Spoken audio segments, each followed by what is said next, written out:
Hello everyone, and welcome to the 200th episode of Analyzing Evil, featuring the spirals from Uzumaki. 200 episodes, what a milestone to reach. I started this channel with the intention of making videos centered around something I love, villains, and I figured I'd be lucky if I made it to 10,000 subscribers with a very occasional release of a video. Well, here we are over 5 years and 850,000 subscribers later, and none of what I've managed to achieve would have been possible without each and every one of you. So thank you for giving me the support you have and allowing me to continue pursuing one of my passions. So as you can see, the topic for this video is Uzumaki, and I figured that would be an excellent topic for our 200th episode, considering the show is just recently concluded. And I thought a manga and anime story was appropriate, considering my 100th episode was on Johann Liebert from Monster. Since its release, Uzumaki has consistently been in the conversation when talking about the greatest horror mangas ever made, and that's for a very good reason. Junji Ito has created a story that's as simple and straightforward as it is complex and abstract. A story with page-turning terror and mystery that sticks in the minds of any who read it or watch any of its adaptations, after it takes you on a roller coaster ride of pure horror perfection. While there was a film adaptation made a while back, in this video we're going to be exclusively talking about the information we receive in the manga, information that will apply to the recently released anime adaptation. If you haven't read or seen Uzumaki yet, I encourage you to give that a go before heading further into this video, as I'm going to be talking about things right off the bat that will definitely spoil many things for you if you haven't had a chance to read or watch the story. So come back at a later time if you still need to go through it. One thing I'd like to warn you about before we get started is that I couldn't for the life of me pronounce Kurotokage the right way consistently, so whenever I had to say it in this video, I butchered it numerous times. So sorry for the assault on any sensitive ears out there. Now without further ado, let's begin. The greatest questions this story poses to us that are never truly answered within it, nor outside of it, are: what exactly are these spirals? Where did they come from? And what are they trying to achieve? Well, in an attempt to discover some possible answers, let's start by taking a look at what went into creating this story. As sinister as the spirals in Uzumaki are, Junji Ito's use of them here actually comes from a desire to turn what he once considered innocent into something more ghastly. Junji's inspiration for Uzumaki began with an idea he had about a story centered around strange changes that would occur to people living in a very long, traditional Japanese terraced house, which was based off his own experience living in this type of house as a child. When he was trying to figure out how to draw this building, he was inspired by the coiled shape of a mosquito coil, which is a type of mosquito-repelling incense, and so he decided to make his long house into a spiral, an idea that would eventually lead to the birth of the magnificent tale that is Uzumaki. But there's a bit more that went into the conceptualization of this story. In an interview with 78 magazine in 2006, Junji was asked about the prominence of spirals in Japanese films, manga, anime, and culture, and he gave the following answer. The spiral pattern is not normally associated with horror fiction. Usually spiral patterns mark characters' cheeks in Japanese comedy cartoons, representing an effect of warmth. However, I thought it could be used in horror if I drew it a different way. Spirals are one of the popular Japanese patterns from long ago, but I don't know what the symbol represents. Twisting, or perhaps spiraling, a concept that has traditionally been portrayed as innocent, is an interesting route to take when crafting a story. And what's even more interesting is the lengths Junji went to understand further a pattern which he described in his afterword for Uzumaki as mysterious. Junji Ito, much like Shuichi Saito's father, went above and beyond to learn all he could about spirals, spending hours at a time staring at them, creating them, or consuming foods that look like them. And in doing so, he folded numerous spiralized phenomena that naturally occur in nature into this story that most of us likely never gave a second thought about when encountering them. Mosquito proboscises, lollipops, snail shells, whirlpools, twisters, and even our very galaxy itself made their way into this story as either infinitely more sinister twists on what was already quite sinister, or corrupted manifestations of what we might consider to be innocent or inoffensive. But it's the mixing of spirals with Junji's final source of inspiration for this story that offers us our greatest window into what the spirals in Uzumaki are, what they're doing, and what they represent. H.P. Lovecraft. In that same interview question and answer I quoted earlier, there was a portion of Junji's answer on the nature of the spirals in his story, as well as Lovecraft's influence on his work, that I intentionally left out until now. Here's what he had to say. I think spirals might be symbolic of infinity. The different stages of the spiral in Uzumaki were definitely inspired from the mysterious novels of H.P. Lovecraft. His expressionism with regard to atmosphere greatly inspires my creative impulse. Infinity and Lovecraft. Why this conclusion and influence is so important to understanding Uzumaki is because of what we learn at the end of this tale. After numerous horrors have paid a visit to the poor denizens of Kurotokage, we learn that the source of all these spiralized terrors lies at the bottom of Dragonfly Pond, which we then learn is more so a dizzying well than it is a naturally forming body of water. And at the bottom of this well lies an ancient ruinous city that's made up of mysterious spiral structures, and this bulbous glowing figure at the center of it seems to be the source of all the strange phenomena that's been corrupting this town, the environment around it, and its people. And when I read this chapter, I immediately thought of Cthulhu and the story he originated in, The Call of Cthulhu. In The Call of Cthulhu, we follow an account of a series of strange occurrences that were documented by one Professor Angel, which were then brought to light after his death by his nephew, Francis Wayland Thurston. As the story progresses, we learn that Cthulhu is a member of an ancient race of beings known as the Great Old Ones that once ruled over the earth. And while they are incomprehensibly powerful in many different ways, these Great Old Ones are only able to operate in our universe when the stars are right, as the story says. And until those stars are right, they lie in a semi-conscious slumber, always thinking and dreaming as they project their will out into the universe, so those sensitive to their powers might receive their messages in their dreams. And in this story, over the course of a month, Cthulhu projects his thoughts out into the world and causes several people across the planet to suffer horrific and strange nightmares related to Cthulhu. A focal point of the story is a cult dedicated to Cthulhu that's spread throughout the world, a cult that keeps his traditions alive and awaits the coming of their long-forgotten lord and the terrifying paradise he promises to manifest. And there's a phrase that serves as the mantra of these cultists. In his house at Relia, dead Cthulhu waits dreaming. Relia, an ersatz sunken city of non-Euclidean geometry that lies beneath the ocean near Point Nemo, which is the area of the ocean that's furthest from land, is the resting place of Cthulhu, and it's prophesied that Relia will once again rise to the surface when the stars right themselves once more, so Cthulhu and his Great Old Ones may resume their reign over the planet. In Call of Cthulhu, the accounts of nightmares that I mentioned earlier began when Henry Anthony Wilcox first dreamt of Cthulhu on the night of February 28, 1925, which then resulted in a series of events that led to the eventual re-emergence of Relia and Cthulhu for a short period of time. With these things in mind, we can draw some parallels between what happens in Call of Cthulhu and Uzumaki. Like Relia, the spiral city where the spirals originate from lies deep in the earth, and from its resting place, the spiral structure at its center is able to occasionally project its power onto those who are sensitive to it, so it can begin to fashion the world around it in the way it sees fit. Like Cthulhu and Relia, these structures are bizarre in shape and mysterious in origin, with their builders either long dead or the city itself being a living organism that cares not to explain its motives or creation to the mortals it toys with. And much like Cthulhu, the spirals seem to lay dormant until they're either able to gather enough strength to project their will onto others, or until the right person comes along that's sensitive enough to its powers that it can infect and use to further its ambitions. I could be wrong, but my theory is that this sunken city has existed on this planet, and perhaps elsewhere, for longer than any mortal mind could comprehend, perhaps since the very beginning of the universe itself. One aspect of this story that lends credence to this notion is the 20th and final chapter of Uzumaki, where we're shown that the spirals are able to manifest numerous false spiral galaxies in the sky that are able to hypnotize and corrupt anyone who views them, which, depending on your interpretation, may or may not be canon to this story, or it could even possibly take place in an alternate timeline. Its inclusion, though, and the use of spiral galaxies as sources of corruption, causes me to believe that perhaps whatever lies beneath this town is a being much akin to Lovecraft's Great Old Ones, a being that could be the creator of spiral galaxies, and thus our own galaxy. Just like in Call of Cthulhu, the horror in Uzumaki begins when one man, Mr. Saito, is influenced by the spiral horrors below into becoming obsessed with spirals. But as I stated earlier, unlike in the Call of Cthulhu, we're never really given concrete motivation for the entity or entities that lie beneath this town. And because this is true, we must dabble in theory in the absence of any definitive answer. Now, just as Cthulhu once ruled over the earth but now lies dormant, it's all but confirmed by the existence of the ancient row houses throughout Kurotokage that the curse expelled by these spirals is a cyclical phenomenon that shapes the surrounding area above its resting place and its image before the spiral structures it forces its victims to create are either destroyed or decay after an unknown period of time has passed. And after the town is reconstructed in this area, the curse eventually revisits the new town and begins the cycle again.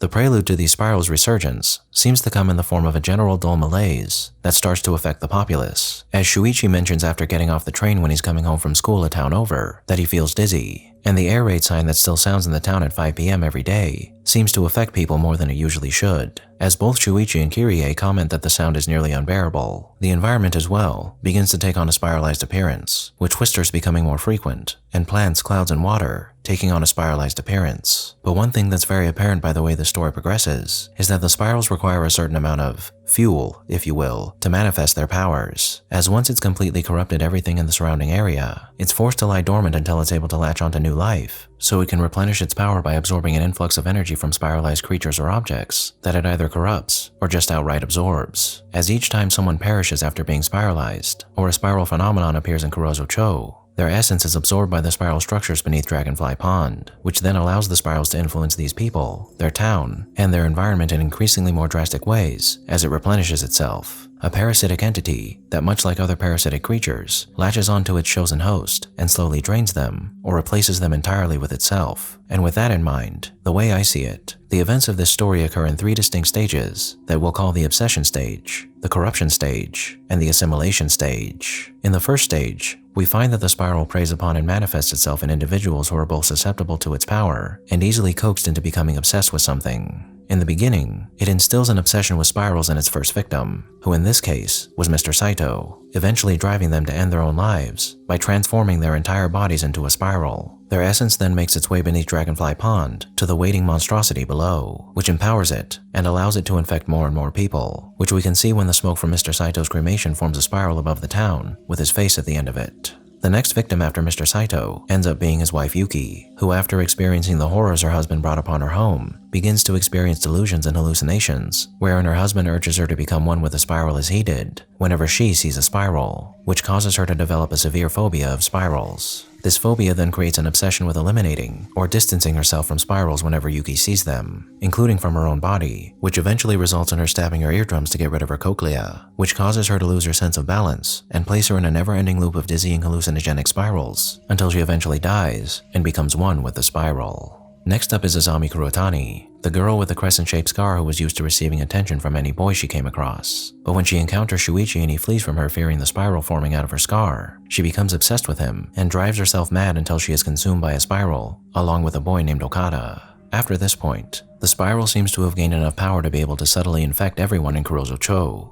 as we learn that every person who's cremated in this town, or who are from it that are cremated elsewhere, become spiral smoke clouds, even if they weren't showing signs of bearing the curse. Our first indicator that the spiral's power is beginning to grow exponentially as it consumes more and more lives. The next obsession occurs within Kirie's father Yasuo, a pottery maker by trade who's begun using clays gathered from Dragonfly Pond to make his art. Art that transforms into hideous abstract spirals, which we later learn also contains the souls of those already taken by the spiral. And while Yasuo doesn't succumb to this curse for quite a while, his obsession carries over until we last see him towards the end of this story. Kazunori and Yuriko, as well as their families, are next on the chopping block. Kazunori and Yuriko's families lived in Kurozocho's row houses, decrepit and ancient homes that were reserved for the poorest of its citizens, houses that are intimately connected with the spirals, as I've already mentioned. Due to the spiral's influence, both their families have gone mad with rage and have entered into a feud, but Kazunori and Noriko have fallen in love, or in other words, become obsessed with one another, and after successfully escaping their family's attempts to keep them apart, they end up becoming spiralized in much the same way Mr. Saito did,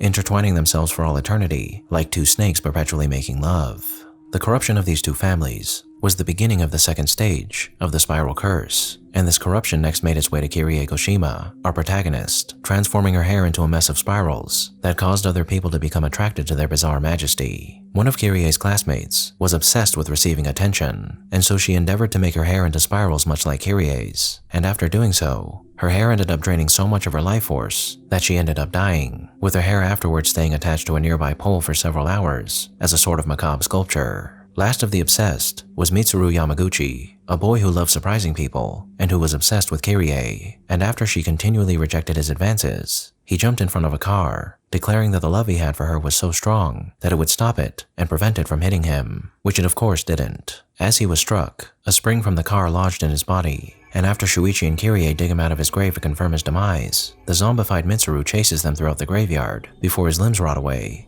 and the springs fall from his corpse. In each of these occurrences, we're exposed to some terrifying examples of how the spiral can warp people and their obsessions into monstrosities that will not turn from their fixations until they drop dead and submit themselves to the spiral's will. But as I stated earlier, these initial acts of corruption are only the beginning of the spiral's plans. After absorbing enough power from its victims and entering into stage 2 with the corruption of Kazunori and Yuriko's families, the spiral curse evolves from a localized infection into a veritable plague.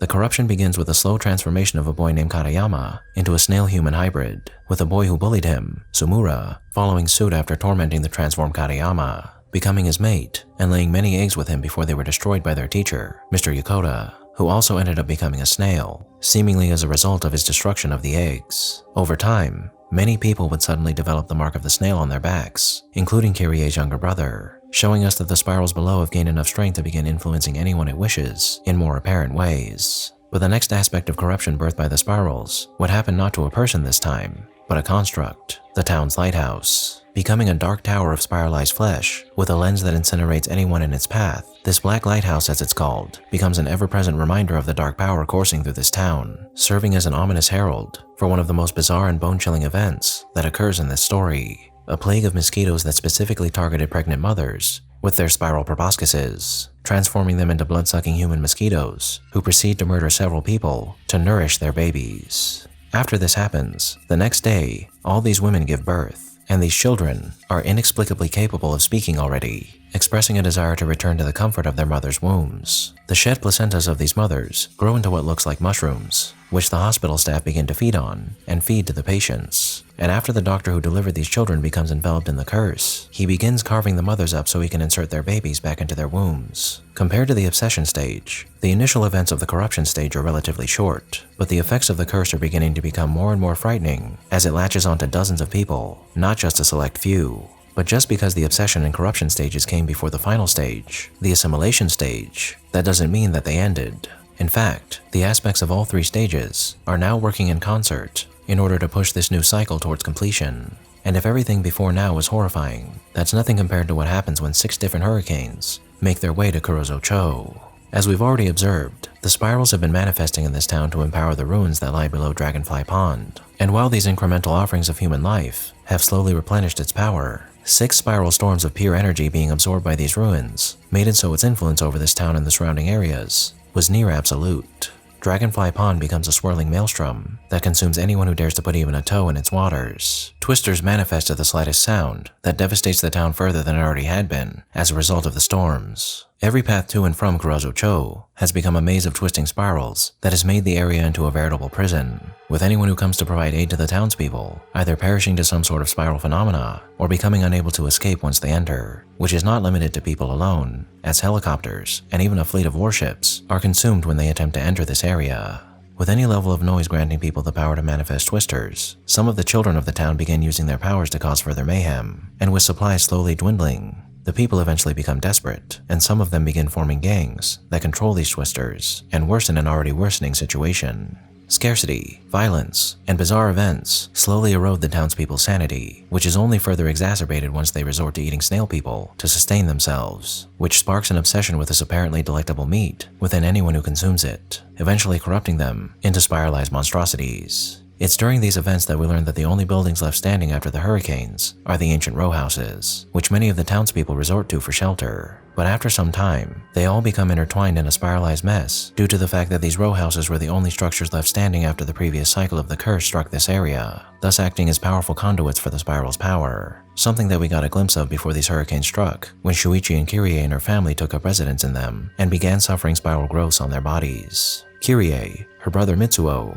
the journalist Chie, and Shuichi chose to seek shelter under rubble rather than in a row house, and in doing so, they become some of the few people who aren't assimilated into the creatures now inhabiting them. And though they assume it to be futile, once Mitsuo starts showing signs of becoming a snail person, the 4 attempt to escape the town by heading off into the hills. Before they leave, they see that the residents led by Mr. Tanizaki are attempting to construct more row houses to house the remaining survivors, and after they've wandered for some time in the forest surrounding Kurotokage, the 4 emerge from a time spiral that has left them unaged as nearly 10 years passed in the town. When they arrive, they see that the row houses have now been completed, spiraling around what used to be Dragonfly Pond, which has now been revealed as a well of sorts, with long spiraling stairs leading to the ruins below. Chie becomes trapped in one of these houses, and before Kirie and Shuichi reach the entrance, all the townspeople left in the row houses are rushed to the depths of the well, and after reaching the bottom, the pair discover that everyone that's been cursed by the spiral now lie in a mass of tangled bodies that eventually turn to stone, all of them transfixed with the light of the central spiral that sits atop the ruins. And seeing that everyone they had ever known had now been consumed by this curse, Kirie and Shuichi, realizing that there is nothing else to be done, give in to their despair and accept their fate, intertwining themselves to complete the curse, freezing themselves in time as the last bit of life left standing has finally become one with the spiral.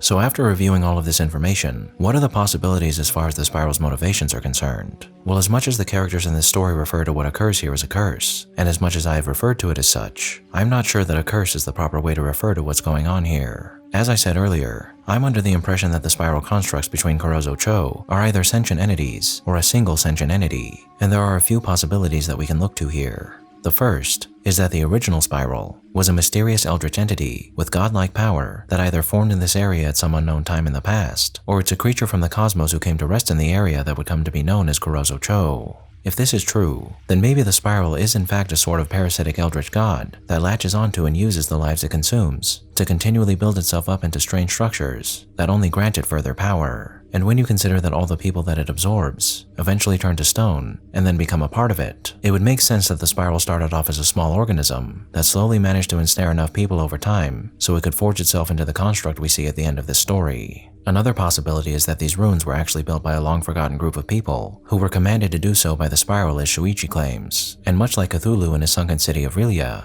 the spiral desires to shape the world according to its own designs, so it might eventually usher in an age of complete spiralization after it's built up enough power to consume the entire world. But another possibility is that the spiral isn't as sentient as it might appear to be, and rather than being a malicious god tormenting people for its own amusement and consuming them to bolster its power, perhaps it's nothing more than a primordial force of nature that has existed since the beginning of time, a being that isn't necessarily operating according to some malicious designs, but more so a creature that's only doing what it does because it's a parasite. And as much as we hate parasitic creatures, they aren't exactly evil. They're just beings that have adapted to their environment in the way that they have. And so what they're doing is more so a function of nature than anything else. If we take this line of thinking further, it's even possible that to be spiralized is to be one with the natural order, as if the very galaxy that we live in, as well as many others throughout the universe, are but creations of the spiral. Then it's possible that all life is an aberration that runs counter to the true state of the universe, something that the spirals beneath this town, and perhaps elsewhere in the universe, are constantly trying to correct.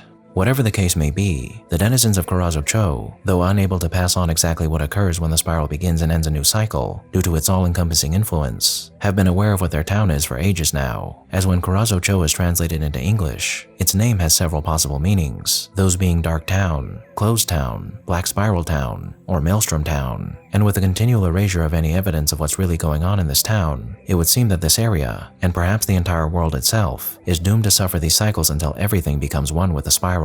A cycle throughout infinity that's as infinite as the spiral itself. But what do you think? Is the spiral a malignant, long-forgotten god who derives joy from transforming and twisting other beings into echoes of itself? Is it a force of nature that's only operating according to its biological programming? Or is it something else? Let us all know what you think down below, as we could all benefit from seeing things in ways we might not have if you contribute to the conversation surrounding the mysteries of this story. As far as which of these possibilities I believe hold the truth of the matter, I couldn't tell you. I can only speculate as I have in this video, as Junji Ito has never confirmed what the spiral construct below this town is, what exactly is happening in this story, and whether or not the entity or entities causing these events are malicious or not. And while concrete answers would be nice, perhaps it's best that the answers to these questions remain a mystery, for that is part of the enduring majesty and horror of this story. A facet of our existence that this story reinforces for us is the fact that we don't know everything, that out there in the cosmos and on our own planet, there are likely aspects of this universe that we could scarcely imagine. And in fact, our knowledge of what was, is, and could be in this vast universe of ours is perhaps only a fraction of a percent, which is as awe-inspiring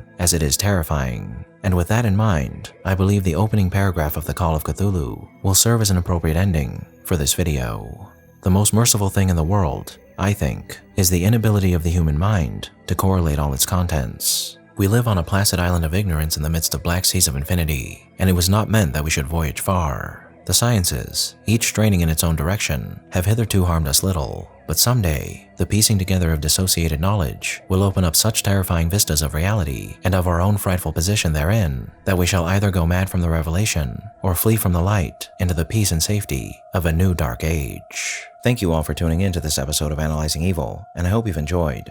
What are your thoughts on Uzumaki? Let me know down below, and leave a suggestion for a villain you'd like to see featured while you're at it. If you like this video, hit that thumbs up button, and make sure to subscribe if you haven't already. A big thank you to all of my subscribers, my patrons, my members, and anyone who's decided to honor me with a super thank. And a most vile thank you to those whose names you're seeing on screen now.